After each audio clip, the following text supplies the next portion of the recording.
what you believe in. You don't want to accept that. And so y'all become liars. And you are hypocrites. Because you don't stand for truth. You just as a liar as Satan. You just as a liar and wicked as anybody, all these other folks that you talk about who are sinners. Because instead of accepting the truth, because truth don't fit into your bowl. Because see, you think that your bowl was perfect. You think that your bowl did not have error. It did not suffer from flaw. And when you are shown that error, when you are shown that flaw, you don't want to accept it. So what you have become now, you become a deceiver. And you want others to believe your deception. And that is something I don't represent. I want the truth, the real truth. Whether it makes me look good or whether it makes me look terrible. I just want to know the truth, because it's better for us to accept the truth and hurt a little or hurt a lot, because real truth hurts, especially when you think that you're having or you already have the truth. It's painful because you feel stupid. Because many of y'all have believed in something all of your life. See, when I was in the Nation of Islam, I did not care about believing. My heart was directed toward finding the real truth, knowing the truth. We have been lied to and deceived and placed into darkness for hundreds of years. And little by little, not saying that there is no truth in what Elijah Muhammad taught, not saying that there is no truth in the Bible or the Quran or many of these places, but it only takes you so far. But it has not gotten you to the real truth, because if you had the real truth, then you'll be living in your reality. A belief-based, a fictional answer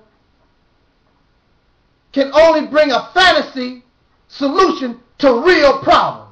So we need to find the real truth so we can deal with our reality and bring real solutions to real problems. But believing that we have a solution, believing will result in how we live today. We think we have the answer. And you see the condition of the masses of the people, not only in America, but around the earth, because we think we have answers instead of we know we have answers. The human family has been suffering for the last few hundred or maybe even thousands of years due to I believe instead of saying I know. So I had to question. When this revelation came to me, and it hurt me to know that for all these years I did not really have the real truth. It was upsetting. And it made me begin this journey to rethink everything that I ever was taught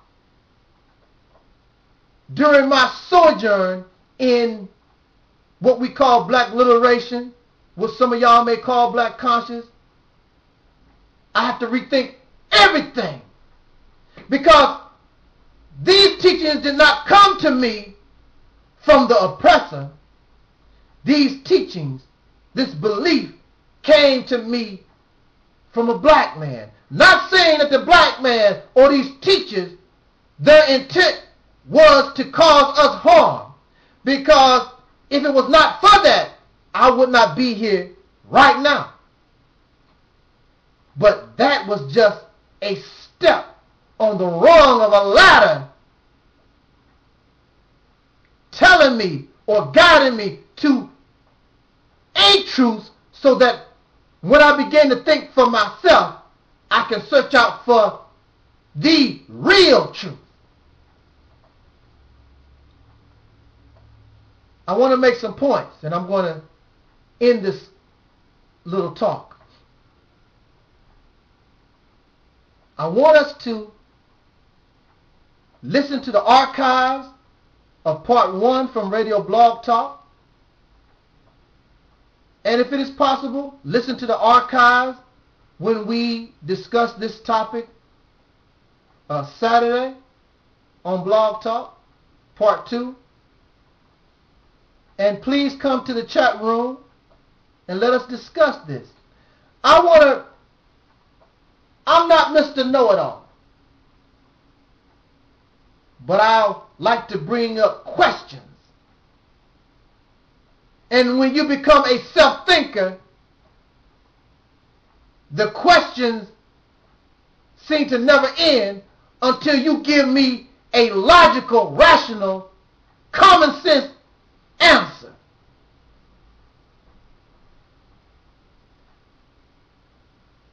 Black conscious, one of the pieces to this puzzle, what exactly is black conscious? One of the pieces is that black conscious depends on a lot on historians.